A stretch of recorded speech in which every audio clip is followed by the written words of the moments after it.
안녕하세요. 위젤라 TV 시청하신 여러분들 반갑습니다. 오늘 작가 공간에서 저희 작가님들 모시고 인터뷰하고 있는데요. 오늘 또 제 앞에 언뜻 봤을 때는 예술가, 아티스트 그리고 자세히 보면 너무 다정한 아빠이면서도 글 쓰는 분, 네, 알렉님 모셨습니다. 반갑습니다. 네, 네, 알레님. 네. 네, 잠깐 본인의 소개를 좀 해주세요. 네, 반갑습니다. 우선 이렇게 좋은 자리에 섭외를 해주셔서 너무 감사드리고요. 저는 지금 소개해 주셨던 것처럼 제 이름은 알레라고 부르고 있습니다. 네. 제 필명은 알레 노트인데요, 사실. 근데 이제 흔히들 이게 너무 길고, 네. 워낙 그 이름 자체가 이제 알렉스라는 이름에서 이제 편하게 쉽게 불리다 보니까 이제 알레가 됐고요. 네, 그래서 저도 이제는 알레가 되게 편해졌습니다. 아, 그러시구나. 네. 원래는 풀네임이 있었네요. 더 정확히 말씀드리면 알레한드로라는 이 스페인어 이름에서 스페인어 이름을 제가 쓰고 있었거든요. 알레한드로. 네, 알레한드로. 오. 네, 그랬는데 이거를 뭐 이렇게 해외 출장을 전에 일을 했을 때 해외 출장을 가고 해 보니까 네. 중남미 사람들이 이제 저를 부를 때 그냥 알레 이렇게 부르더라고요. 알레한드로 이렇게 부르는 게 아니라. 네네. 네, 그래서 그냥 그 다음부터는 제가 그냥 알레, 그냥 저도 그냥 저 알레입니다 이렇게 소개하고 그렇게 됐습니다.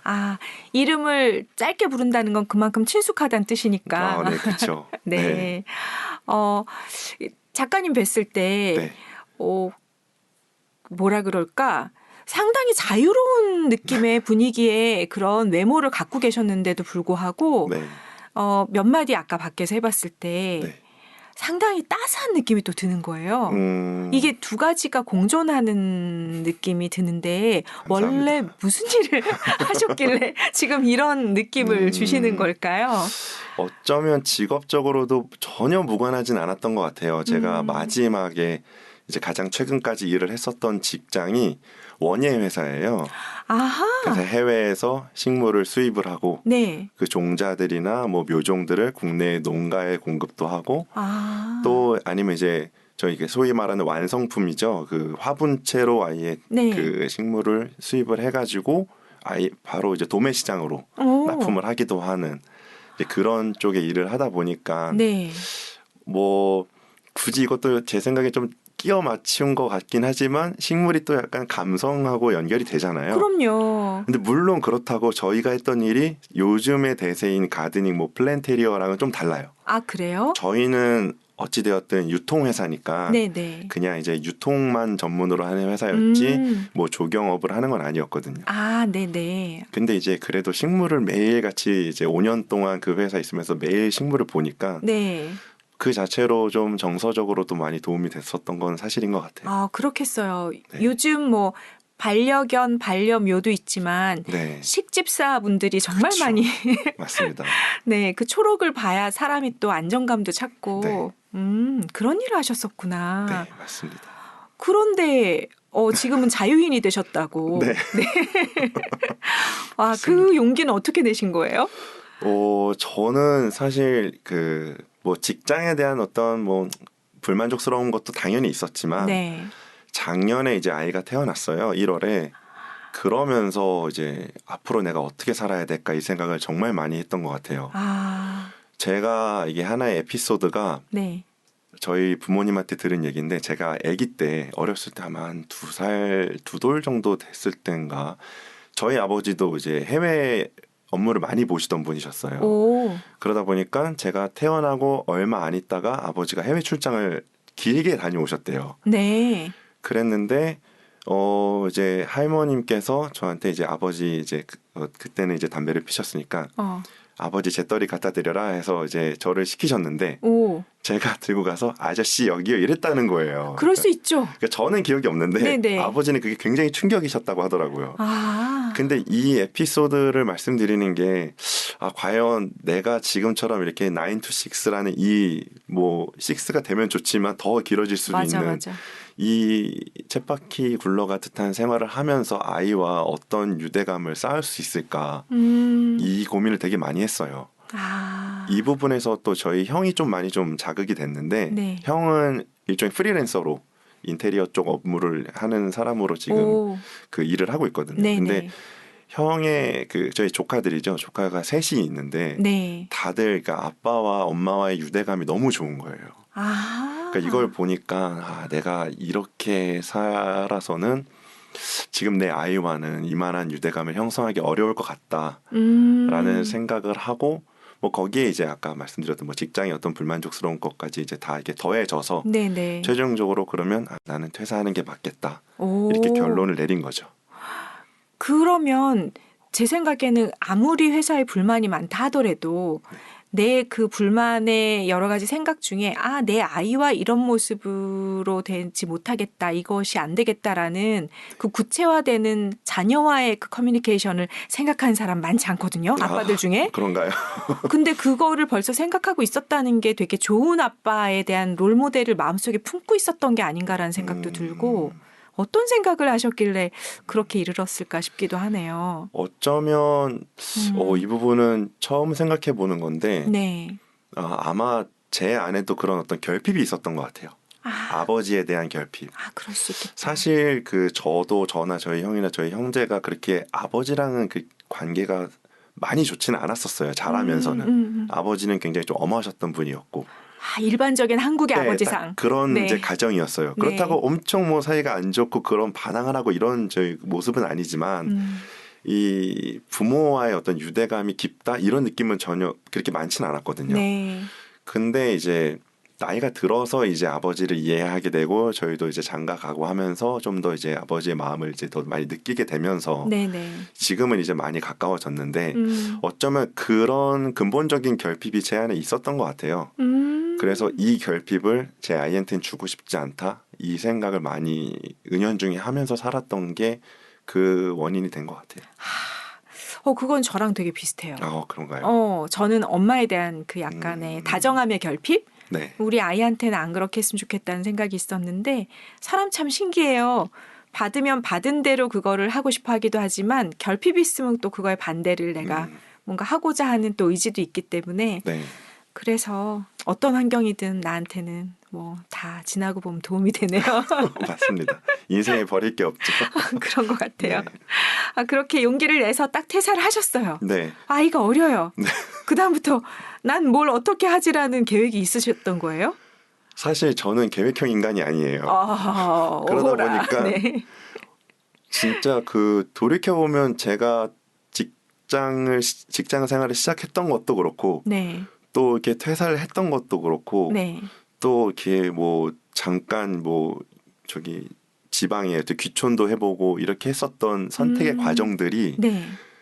다 이렇게 계획을 하고 했던 건 아닌 것 같아요. 약간 즉흥적. 그때 떠오르는 마음을 쫓아서 갔던 게 여기까지 온 것 같아요. 와. 사실 지금 뭐 보기에 안 그래 보일 수도 있지만 굉장히 불안하죠. 불안하세요? 하나도 안 그래 보여요. 왜냐하면 네. 어쨌든 먹고 살아야 되는 건 현실적인 문제니까요.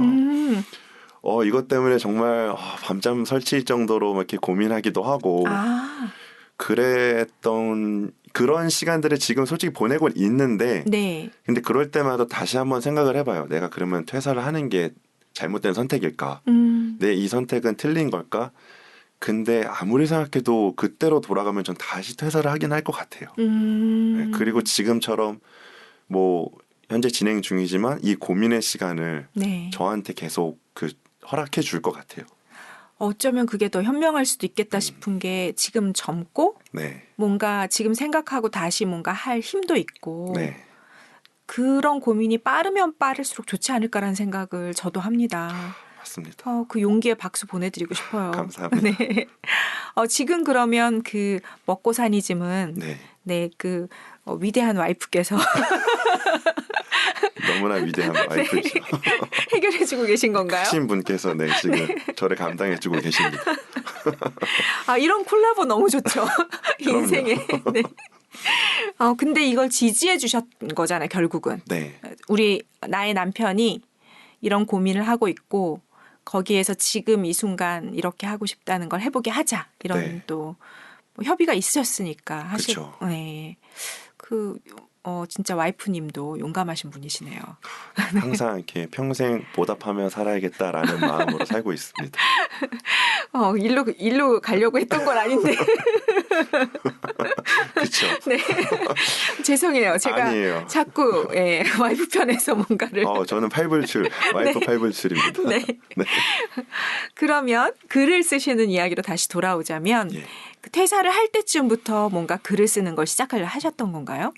퇴사를 고민할 때부터 이제 글 쓰기를 시작을 했죠. 정확히 말하면. 지금 한 1년 정도 된 것 같아요. 아, 그렇게 되신 거구나. 네. 그러면 그 고민하면서 그 고민의 마음을 글로 정리하시기 시작한 거예요? 네, 그렇게 시작을 했어요. 근데 그거를 계속 글을 써야겠다라고 하는 건 그 고민이 이렇게 대충 쓰다가 말잖아요, 대부분 사람은. 그럴 수도 있죠. 근데 그걸 계속해서 글로 가져가시는 데는 어떤 동력이 있었을까요? 저는 생각보다 이렇게 제가 살면서 뭔가를 꾸준히 길게 해본 경험이 잘 없었던 것 같아요. 의외로 좀 저도 약간 여러 가지 뭐 소위 삼라만상에 대한 호기심이 좀 있는 편이라서 네. 그렇다고 이제 시행을 하진 않지만 호기심이 이쪽 저쪽 있다 보니까 하나를 꾸준히 한 적은 그렇게 많지는 않았던 것 같은데 네. 예전에 제가 이렇게 스페인어를 전공했거든요, 대학 때. 그래서 이제 군대 제대하고 스페인에 어학연수를 다녀온 적이 있었는데 네. 거기서 만났던 한국인 친구예요. 그 친구가 그냥 그 친구랑 얘기를 나누는데 그 친구가 했던 얘기가 아직도 기억이 나는 게 자기는 1년에 새로운 거 한 가지씩 도전을 한다는 거예요. 주로는 그때는 이제 학창 시절이었으니까 네. 그 친구 같은 경우는 자격증을 거의 1년에 하나씩 자격증을 따는 거를 한다는 거예요. 세상에. 근데 이게 한창 잊고 살다가 그 작년 뭐 그 전 이렇게 최근에서 다시 떠오른 거예요, 이 이야기가. 그러면서 저한테 스스로 내가 1년만 뭔가 한번 해보자. 근데 사실 저희가 살면서 지나고 나서 새해가 되고 연말이 되고 했을 때 제일 후회하는 게 내가 올해 진짜 이것만 했었으면 뭐 운동 하다못해 걷기라도 내가 1년 동안 했으면 팔굽혀 펴기 1년 동안 했으면 적어도 달라지지 않았을까 이런 후회들을 많이 하게 되잖아요. 그렇죠. 그러니까 글쓰기를 처음에 그런 마음으로 시작을 하게 된 것 같아요. 내가 물론 그 더 궁극적인 계기는 이제 브런치 작가의 승인이 되면서 이게 하나의 어떤 도화선이 됐죠. 그렇죠. 뭔가 이제 저에 대한 효용감이 높아졌으니까, 효능감이 높아졌으니까, 그러면 이제 글을 써봐야지 했는데 멈추기 싫더라고요. 그러면서 내가 이거에 대한 정말 나 글쓰기에 대해서 진정성을 갖고 있는지 내 스스로 테스트해보자 해서 정말 마음 먹고 1년만 해보자라고 했던 게 지금까지 쭉 온 것 같아요. 와. 그 1년 동안 사실 굉장히 많은 걸 글 속에서 발견하셨을 것 같은 느낌도 들고. 그럼 주로 어떤 글을 쓰셨나요? 아무래도 그 고민을 하던 시점이 퇴사를 앞두고 있던 시점이라 직장인들의 어떤 이야기, 제가 제일 많이 쉽게 쓸 수 있는 이야기였던 거잖아요. 제가 겪고 있었던 이야기니까.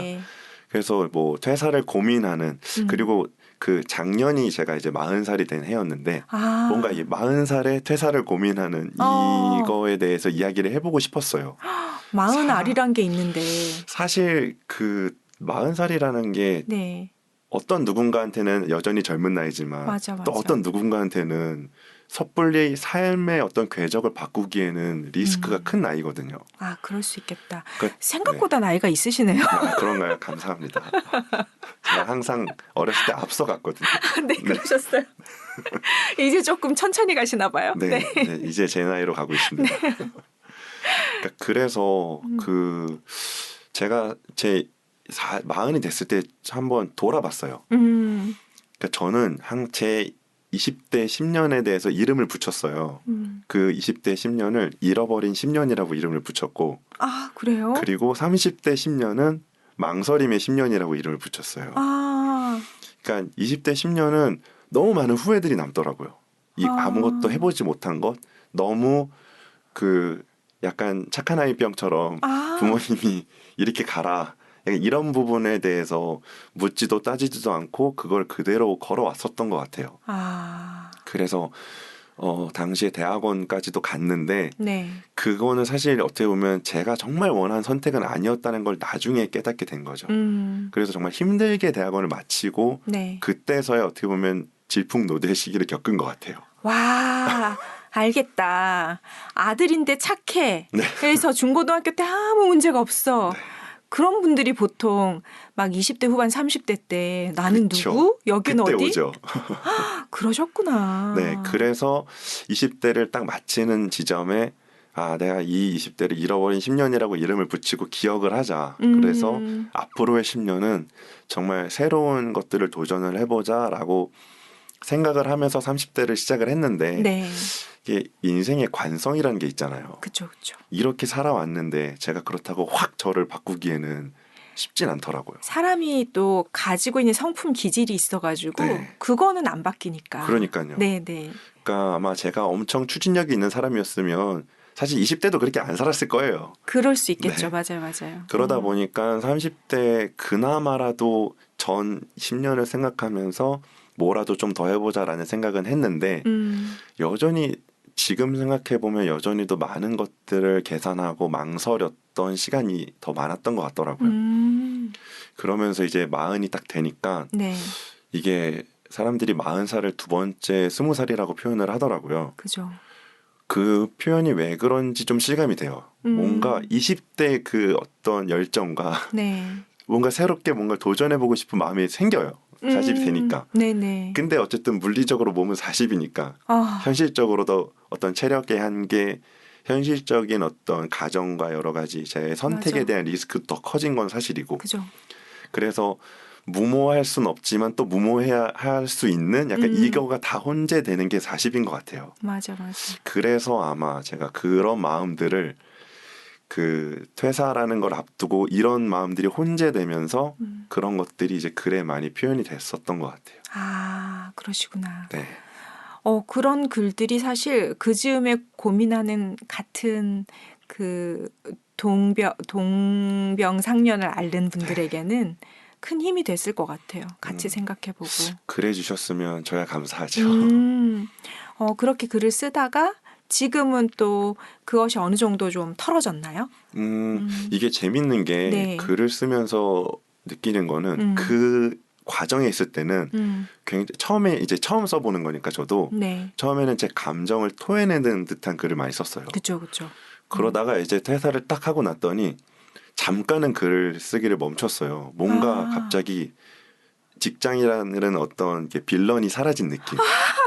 나 이제 못 쓰지? 이렇게 되는 거예요. 나 내 인생의 큰 네. 소재였는데. 그러니까요. 이게 무한한 소재였는데 네. 갑자기 이게 탁 끝나버린 느낌인 거예요. 그래서 스테리담 작가님이 퇴사를 안 하시는구나. 네, 저도 작가님 얘기 들었는데 네. 무한한 소재가 나오는 게 그래서 업세일을 써야 된다 하시는데 네.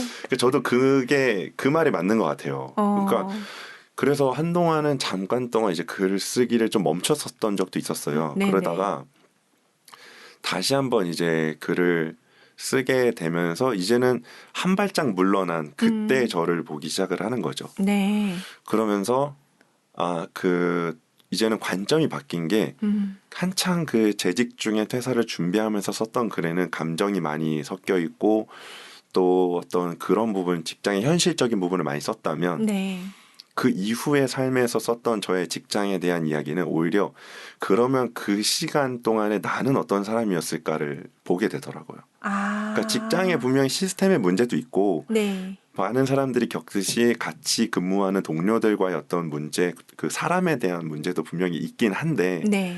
사실 그게 전부일까라는 이제 의문이 생기기 시작하는 거예요. 맞네요. 그러면 너는 어떤 사람이었는데? 라는 생각이 들면서 오히려 이제 글쓰기에서 이제 저에 대한 그 생각들, 저를 오히려 좀 객관적으로 바라보는 글을 쓰기 시작하게 되더라고요. 네.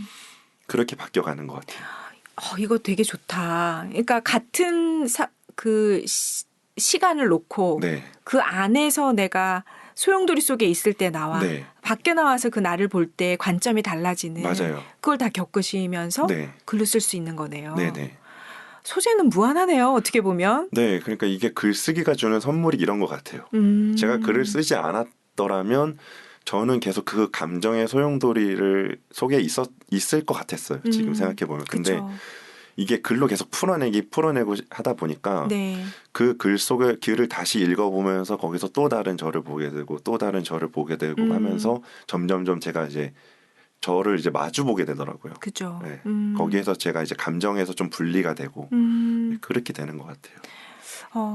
지금 이렇게 작가님 말씀을 들으면서 보니까 사실 인생을 계획하는 인간형도 있고 네. 그냥 사는 인간형도 있는데 네. 사실 어떤 게 맞을까 하면 정답은 없잖아요. 네. 그냥 근데 어떻게 보면 계획해도 계획대로 안 되고 맞아요. 그렇죠. 그냥 살다 보면 또 너무 아무 길로 가도 안 되고 이걸 적절하게 혼합해야 되는 게 인생길인데 네. 그래도 작가님은 그걸 알고 계시는 것 같아서 좀 부럽기도 해요. 그냥 지금 이 순간 네. 내가 정말 뭘 원하지? 난 이걸 할 거야. 이거를 계속 체득하고 계시는 것 같은 느낌? 네. 그것 또한 글쓰기의 선물이에요. 왜냐하면 글을 쓰다 보니까 네. 제가 또 하나 보게 되는 게 저의 욕망을 보게 되더라고요. 그러면서 가끔 제가 이렇게 저도 사실 되게 관심 받는 거 이런 걸 좋아해요. 사람 다 네. 있죠. 네. 그래서 그 누구나 그렇듯이 뭐 SNS에 막 이렇게 뭐 팔로워 수가 는다든가 이런 거에 대해서 되게 기분 좋고 좋잖아요. 그죠, 누구나 저한테 그죠. 관심 받고 인플루언서에 뭔가 가까이 가는 듯한 느낌. 네. 근데 그 막 엄청 잘 성장하는 그런 사람들, 엄청 컨텐츠를 잘 만드시는 분들, 네. 이런 분들을 볼 때마다 너무 많은 질투심과 부러움이 막 생기는 거예요. 내 속에 그게 있으니까 네, 또. 그 전에는 사실 저 별로 그런 거에 관심이 없었다고 생각했는데 네. 그게 아니었던 거죠. 저는 되게 그런 삶을 되게 갈망하고 있었고 나도 되게 저걸 하고 싶은 거였구나. 이거를 이제 알게 되는 거죠. 되게 욕망을 솔직하게 바라보게 됐네요. 네, 그러면서 이게 내가 진짜 가고 싶은 길이고 살고 싶은 방향인 거구나. 물론 이제 어떤 길을 통해서 거기에 갈지는 이제 각자가 소재와 무기가 다르겠지만, 그쵸. 저는 이제 그거를 이제 글이라는 걸 통해서 가고 싶은 거고 지금은. 근데 어쨌든 제 욕망을 그렇게 객관적으로 보는 연습을 하다 보니까 네. 삶의 어떤 방향이 이제 조금씩 보이기 시작했고, 네. 그러다 보니까 자꾸 그 마음을 거기에 두니까 오늘을 살아가는 게 너무 힘든 거예요. 그러니까 오늘이 되게 낭비가 되더라고요. 그래서 역으로 저기로 가기 위해서 오늘에 내가 투자를 많이 해야겠다는 생각을 자꾸 하게 되는 거죠. 맞네요. 네. 그래서 주어진 오늘을 내가 얼마나 충실하게 살고 있나? 뭐 이런 생각을 자꾸 많이 하게 되는 것 같아요. 네네. 맞아요. 삶에서는 항상 내가 하고 싶은 욕망이 없으면 사실 내 몸을 일으켜서 어느 쪽으로 가는 거 추진력이 없어지니까 네. 욕망이 생기게 세팅되어 있는 것 같긴 해요. 네.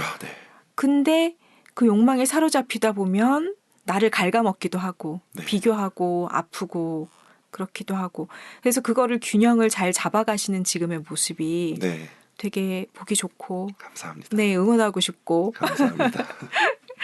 네, 지금 그러면 글 쓰는 소재들이 조금씩 변화하고 있는 건가요? 네, 그래 가는 것 같아요.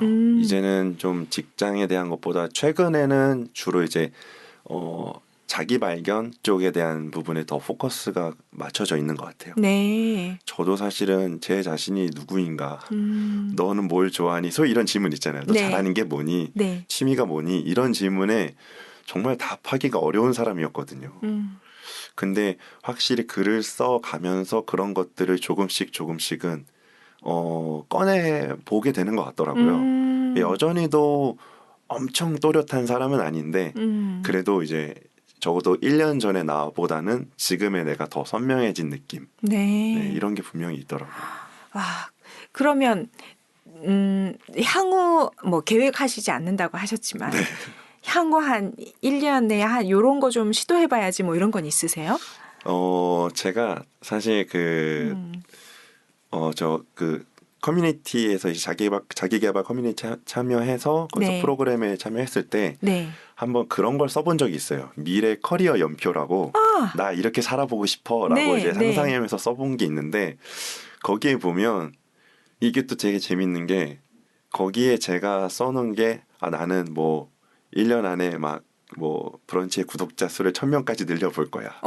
막 책을 출간해서 뭐 북토크도 해보고 싶어. 막 이런 것들을 써놓은 게 있어요. 네. 그러면서 나중에는 이제 글쓰기 강의도 하고 또 그 저와 같이 이렇게 직장 생활에서 고민하는 어떤 후배들 네.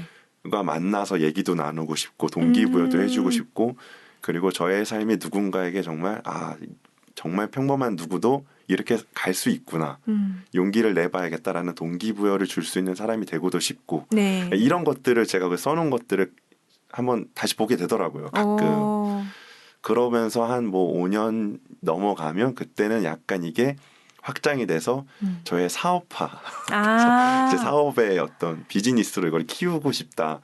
이런 참 욕망을 써놓은 게 있어요. 그래도 대충 뭔가 그림이 있으시네요. 그림이 없으신 게 아니다. 그러니까 사실 이것도 네. 재밌는 거는 네네. 그거를 쓸 때 되게 즉흥적으로 생각해서 쓴 거예요. 그러니까 또 써놓으면 저는 또 잊어요 그거를. 이렇게 넣어놔요 어디다 그냥. 그거 괜찮네요. 근데 이게 참 기록이 좋은 게 네. 가끔 제가 그 방향을 좀 잃었다 생각하거나 아니면 내가 어떻게 가야 되지라고 또 혼란스러울 때 그 기록을 다시 열어보면 내가 이렇게 가고 싶었구나 이 생각을 다시 해보고 지금도 그런가? 그러면 그러면 일로 가야겠다. 그럼 다시 글을 써야지. 그러면 다시 이제 글을 쓰는 거죠.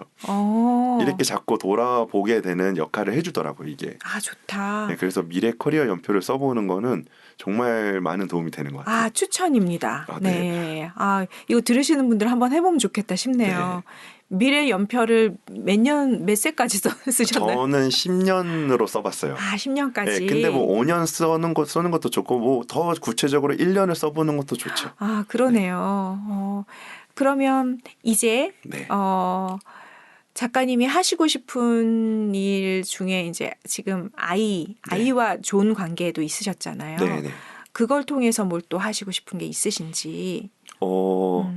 일단은 역시나 이제 글을 쓰는 입장에서는 이제 육아 에세이를 이제 써보고 싶다는 생각이 들어서 이제 시작을 했고요. 네. 거기에 사실 처음에는 육아 에세이 써보고 싶다 생각했을 때 제목을 내 아이라고 다 이쁜 건 아닙니다. 뭐 이렇게 써볼까 했었어요. 네. 사실은 그 육아가 항상 아름다운 건 아니잖아요. 그렇죠. 전쟁터죠. 엄청 힘들고 전쟁터고 심지어 저도 저희 아이가 지금 뭐 이제 겨우 엄마 아빠 하는 수준인데 이 아이가 굉장히 이게 뭔가 통제 불능일 때 이게 마치 그 성인과 성인이 이성적인 대화를 나눌 수 있는 수준으로 자꾸 제가 생각을 하는 거예요. 그렇죠. 그러면서 자꾸 너 왜 말을 안 듣니? 뭔가 이렇게 부드럽게 얘기 안 하죠 그때는. 그럼요. 그러면 근데 돌이켜 보면 내가 정말 지금 말도 못하는 이 아이한테 무슨 생각으로 접근을 한 걸까 이런 생각을 하는데 좀 아마 이런 것들도 글을 쓰면서 바람이 있다면 훗날 아이가 아빠의 글을 보면서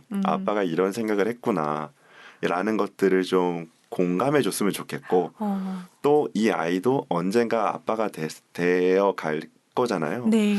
그때 이런 아빠의 이런 기록들이 아이에게 또 계속 이어져 갔으면 좋겠다. 그럼 너무 좋겠다 네, 정말. 그렇게 가봤으면 좋겠다는 생각을 하고 있어요. 그 기록을 남긴다는 건 정말 제가 생각할 때는 선물인 것 같아요. 네. 언젠가는 그 아이가 물론 청소년 때는 보지도 않을 거고요. 그렇다고 들었습니다. 네. 저도. 그 아이가 아빠가 됐을 때쯤 보겠죠. 네. 그러면 수많은 생각을 하면서 아마 너무 감사하고 너무 소중하다고 생각할 것 같다는 생각이 들어서 네. 그 글쓰기는 멈추지 마시고 가끔 쓰더라도 계속 쓰셨으면 좋겠습니다. 꼭 쓰겠습니다. 네. 오늘 이렇게 함께 해주셔서 너무 이 시간이 저한테도 참 감사했는데요. 네. 글을 지금 막 도전하시거나 자기 삶에서 어떤 방향으로 가야 될지 모르겠다 이렇게 방황하시거나 이런 분들한테 그냥 선배처럼 한 말씀 해주신다면? 제가 선배라고 하기가 너무 아직은 저도 초보 작가라서. 네. 근데 글쓰기는 결국은 망설일 필요가 없는 영역인 것 같아요. 실제로도 제가 최근에 저의 인스타그램에서 한번 그런 거를 질문을 던져봤어요. 네. 글쓰기에 어려움이 있으신 분 있으신가요? 근데 몇몇 분이 이제 그런 고민을 털어놔 주셨는데 어떤 걸 써야 될지, 일상에 어떤 소재를 써야 될지 잘 모르겠다. 네. 아니면 한 주제를 어찌 꾸준히 쓸 수 있는 방법을 모르겠다. 이런 얘기를 하시는데 사실 그런 고민을 전혀 하실 필요가 없는 게 어떤 글을 써도 상관은 없는 것 같아요. 우리가 지금 당장 무슨 어마어마한 작가가 되고 어마어마한 출간 계약을 해서 네. 그거에 맞춰서 기획된 거를 써내야 되는 게 아니잖아요. 그죠. 우리는 그냥 나의 일상을 기록하고 싶어서, 그러니까 일기에서 한 발 더 나가고 싶은 정도인 거니까 그런 부담을 다 내려놓고 일단 뭐 블로그도 좋고 네. SNS를 통해서도 글을 쓰는 것도 좋고 아니면 정말 저처럼 한번 이제 브런치 작가라는 걸 도전을 해보면서 네. 거기에서 한번 더 이렇게 나도 할 수 있구나라는 거를 한번 계기를 가지면서 시작해 보시는 것도 굉장히 좋을 것 같아요. 네, 소재 고민하지 마시고 네. 무엇이든 써도 된다. 그럼요. 네. 그건 괜히 내 안에서 검열할 필요가 없다. 네, 없습니다. 네. 사실 사람들은 저한테 별로 관심이 없습니다. 맞습니다. 네. 정말 인생에서 아주 큰 깨달음이 그거였거든요. 네. 네. 맞습니다. 네. 하지만 나는 내 유일한 나라는 특별한 존재를 데리고 살아야 되는 존재니까. 그렇죠. 네. 내 자신에 대해서 써내려가면 되겠네요. 네, 그게 정말 제일 중요한 것 같아요. 네. 오늘 이렇게 함께 해주신 시간, 또 아까 이 사전에 함께 만난 시간 다 오늘 너무 감사하고요. 다음에 또 만날 기회 있었으면 좋겠습니다. 저 너무 재밌어요. 다행이다. 언제든 또 불러주시면 저는 프리합니다. 좋습니다. 네. 네, 막 써먹으셔도 좋습니다. 네, 약속하셨습니다. 네, 그럼요. 네, 오늘 시간 감사합니다. 수고하셨습니다. 감사합니다. 네.